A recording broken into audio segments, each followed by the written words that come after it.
Lekerült a gyárról a régi cégér, a régi igazgató persze még él. Úgy, mint Marci, hevesen, mint közülünk igen kevesen. Könnyű neki szétlopta a gyárat, a maradékért nem is két nagy árat.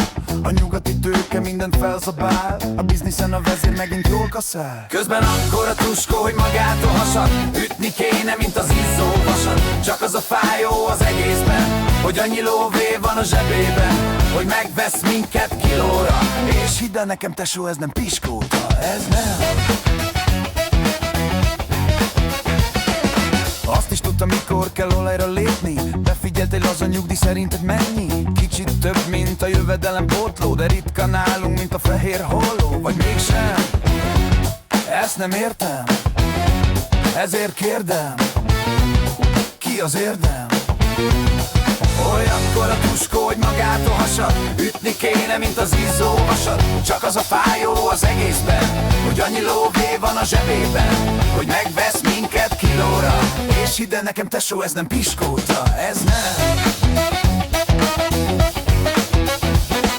A gyárat ma már kampaninak hívják, ennek a levét is a melósok szívják. Akik nem küldtek el, elég kevesen vannak, évbérért 3 műszakban megszakadnak. Eközben Diri a kertben hesszel, csillapítja szomját némi égetett szesszel. Anyagi gondnál, hogy nincs a családba, a 3 éves unoka nevén lakás van. Közben akkora tuskó, hogy magától hasad, ütni kéne, mint az izzó vasat. Csak az a fájó az egészben, hogy annyi lóvé van a zsebében, hogy megvesz minket kilóra.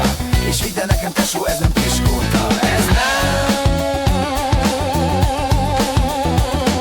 Olyankor a tuskó, hogy magától hasad, ütni kéne, mint az izzó vasat. Csak az a fájó az egészben, hogy annyi lóvé van a zsebében, hogy megvesz minket kilóra. És hidd el nekem tesó, ez nem piskóta, ez nem.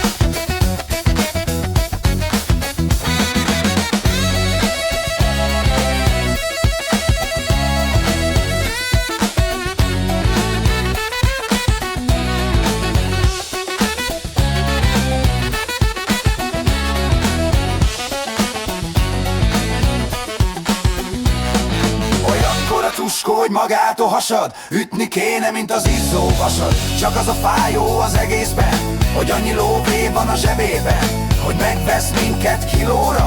És hidd el nekem tesó, ez nem piskóta, ez nem.